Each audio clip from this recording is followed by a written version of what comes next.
Hello guys, it's Balram here. First of all congratulations to all of you. ये video मैं बना रहा हूँ डीवी के रिगार्डिंग, डॉक्यूमेंट के रिगार्डिंग कि पुलिस वेरिफिकेशन कैसे कराना है, मेडिकल कैसे करवाना है, caste certificate, EWS, XYZ, DV कब होगा, क्या रहेगा, ज्वाइनिंग क्या रहेगी, पोस्ट प्रेफरेंस कुछ पूछा जाता है नहीं, नोटिस पीरियड का क्या है, एक्सटेंशन मिलेगा, उस सब के रिगार्डिंग है।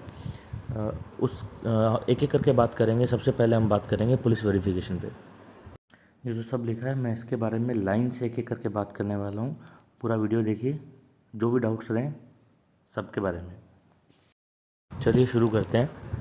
हर स्टेट में क्या है, ऑनलाइन ऑफलाइन दोनों रहता है कि ऑफलाइन होगा ऑनलाइन होगा। ऑफलाइन होगा तो आपको ये वाला फॉर्मेट जो दिखाई दे रहा है, ये वाला फॉर्मेट जो ब्लू मार्क किया है वहाँ पे बैंक मैनेजर साइन करके स्टैम्प करके देगा। ये फॉर्मेट आप पुलिस स्टेशन लेके जाएंगे, एसपी ऑफिस लेके जाएंगे, वहाँ से आपको एक, चाहे इसी फॉर्मेट में आपका फ़ोटो लगा के वो साइन वगैरह करके स्टैम्प करके दे दें कि इसका कोई क्रिमिनल रिकॉर्ड नहीं है। हो सकता है वो अलग से सर्टिफिकेट इशू कर दें कि अपना एक फॉर्मेट में इशू कर दें कि इसका कोई क्रिमिनल रिकॉर्ड नहीं रहा है, करेक्टर वेरिफिकेशन हो जाएगा। या आप ऑनलाइन अप्लाई करेंगे, उसमें आपको ये साइन किए हुए लेटर की ज़रूरत नहीं है। आप डायरेक्ट अगर ऑनलाइन अप्लाई करते हैं आपके स्टेट से, पुलिस वेरिफिकेशन के लिए आपको कॉल आएगा, आप अपना ऑफ़र लेटर लेके जा सकते हैं कि इस रिगार्डिंग हमें पुलिस वेरिफिकेशन सर्टिफिकेट चाहिए। बस उसके बाद आप वहाँ से जाके आप अपना सर्टिफिकेट इशू करवा सकते हैं, वो वैलिड रहेगा। इसके बाद हम बात करेंगे, नेक्स्ट है EWS OBC caste certificate verification. जिन लोगों का वेरिफिकेशन होना है, OBC, EWS, ST, SC या कोई भी सर्टिफिकेट कास्ट के रिगार्डिंग जो है, ये जो फॉर्मेट है ये भी आपको बैंक मैनेजर से नियरेस्ट ब्रांच जाके साइन करवाना है।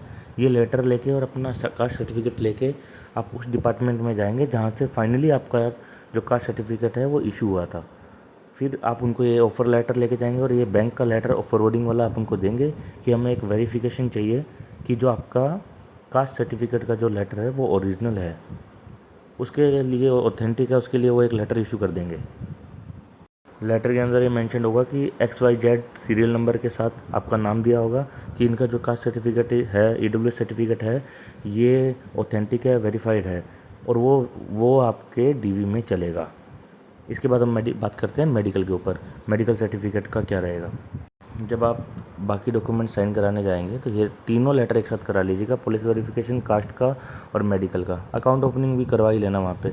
अब देखो, इसमें भी सेम टू सेम साइन करवाना है। साइन करवा के आप गवर्नमेंट हॉस्पिटल जाएंगे, अपना ऑफ़र लेटर साथ लेके जाइएगा। ऑफ़र लेटर के 3-4 प्रिंट निकलवा लो और ये लेके जाएंगे। वहाँ जाके आपको सेम प्रोसीजर है, वहाँ जाके आपको काउंटर पे पूछ लीजिए मेडिकल करवाना है, ये सिलेक्शन हुआ है। फिर उसके बाद या तो हॉस्पिटल का खुद का एक फॉर्मेट होगा या बैंक के फॉर्मेट पे कोशिश करिएगा, बैंक के फॉर्मेट पे लीजिएगा। 6 या 7 तरह के आपके टेस्ट हैं, आइज़ का, ऑस्टियोलॉजी का, ये मतलब जो भी उसके अंदर हैं। गर्ल्स का एक टेस्ट एक्स्ट्रा रहेगा। ये सारा होने के बाद एक PMO, MO, चीफ जो मेन मेडिकल ऑफिसर हो, कोई भी ऐसा मेन, हमारे टाइम पे हमने हेड ऑफ़ द मतलब जो हॉस्पिटल का मेन था, डिस्ट्रिक्ट हॉस्पिटल का, उनसे साइन ले लिया था और बाकी 5-6 डॉक्टर सबके साइन और स्टैंप होंगे। फिर आपका एक मेडिकल सर्टिफिकेट इशू हो जाएगा। मेन 3 यही चीज़ें हैं, कास्ट का, पुलिस वेरिफिकेशन और मेडिकल सर्टिफिकेट। इसके बाद करेक्टर सर्टिफिकेट है। इसमें आपको कुछ नहीं करना है, ऐसे 2 प्रिंट निकाल लेना है। ये सारी PDFs मैं आप मेरे से ग्रुप में ले सकते हैं, ग्रुप में आई भी हैं।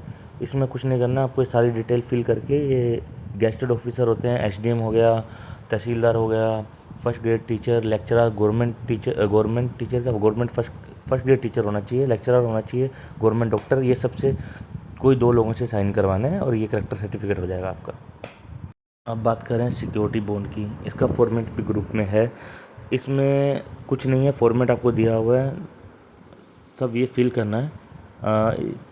कितने रुपए का स्टाम्प लेना है वो इसके साथ मैं अभी मेंशन कर रहा हूँ। आपको एक स्टेट के हिसाब से स्टाम्प या स्टाम्प नोटरी से इशू कराना है। उसके बाद आप ये प्रिंट करवा लीजिएगा और ये नोटरी से अटेस्टेड हो जाएगा। आपका 2 लाख रुपए का बॉन्ड बन जाएगा विद GST एप्लीकेबल नहीं है, लेकिन GST के साथ ये बॉन्ड बनेगा। और ये जो साथ में लिस्ट है आपकी स्टेट वाइज कि कौन से स्टेट में कितने का स्टाम्प लेना है। अब बात करते हैं प्रान नंबर की। प्रान नंबर जनरेट करने के लिए आप यूट्यूब पे जाके सर्च कर सकते हैं प्रान नंबर के लिए। इसमें आपको चाहिएगा ऐसा ज़रूरी नहीं है कि बैंक ऑफ महाराष्ट्र का आपके पास अकाउंट हो, आप किसी और बैंक के अकाउंट से भी अगर कर लेंगे तो बैंक अपने आप बाद में स्विच कर लेगा वहाँ से। अगर आपके पास चेकबुक नहीं है तो आप पासबुक स्कैन करके डाल सकते हैं। मैंने डाला था और मेरा हो गया था, प्रान नंबर जनरेट हो जाता है, तो ऐसा कोई इशू नहीं है। अभी नहीं हो पा रहा है, 10 दिन रुक के हो जाएगा, ऐसा कोई इशू नहीं है। प्रान नंबर सिर्फ एनपीएस का जो आपका पैसा है उसको ट्रांसफ़र करने के लिए ज़रूरी होता है। डीवी कब होगा, जोन ब्रेफ अलॉटमेंट, इससे जो भी है लिखा है सब, इनके बारे में एक एक करके बात करते हैं। सबसे पहले डीवी कब होगा। चांस है कि मई के फर्स्ट वीक में ही आपके डीवी का मेल आ जाए। 2023 में 8 मई को ज्वाइनिंग हो गई थी। 2024 में शायद इलेक्शन के कारण थोड़ा लेट हुआ था। हाँ, अब डाउट ये है कि जोन अलॉटमेंट पहले आएगा या डीवी के साथ डीवी पहले होगा। अभी तक यही था कि पहले जोन अलॉटमेंट होता था, फिर जोन अलॉट होने के हिसाब से उसी जोनल ऑफिस में आपका डीवी होता था। लेकिन इस बार मैनेजमेंट थोड़ा चेंजेस करने के मूड में है। आपका सबका हो सकता है, डाउट में है, अभी क्लियर नहीं हुआ है कि हो सकता है आपका पहले डायरेक्ट डीवी हो बेंगलोर में और वहीं से आपकी ट्रेनिंग हो, उसके बाद आपको जोन अलॉट हो और ब्रांच दी जाए। ऐसा नहीं है कि आप वहाँ ज्वाइन कर लेंगे उसके बाद आप मना कर दें, इसके चांसेस बहुत कम है। सोच समझ के डिसीजन लिए लेना जो लोग जॉब में हैं। जो भी डॉक्यूमेंट आप बनवा रहे हैं वो डीवी के मेल आने से पहले के हैं तो भी वो चल जाएंगे। दूसरा, डॉक्यूमेंट बनवाने हैं डीवी आने के बाद आपको ज़्यादा टाइम नहीं मिलेगा, 7 to 10 डेज़ मिलेंगे। उसमें आप होच पोच हो जाएगा, इसलिए आप अपने डॉक्यूमेंट शुरू कर दीजिए बनवाना। और अब बात करते हैं एक्सटेंशन की, जो लोग जॉब में हैं। हाँ, रेजिग्नेशन अगर आपको अभी डालना है, आपको लगता है कि डालना है, डाल सकते हैं, आपका लंबा अगर नोटिस पीरियड है।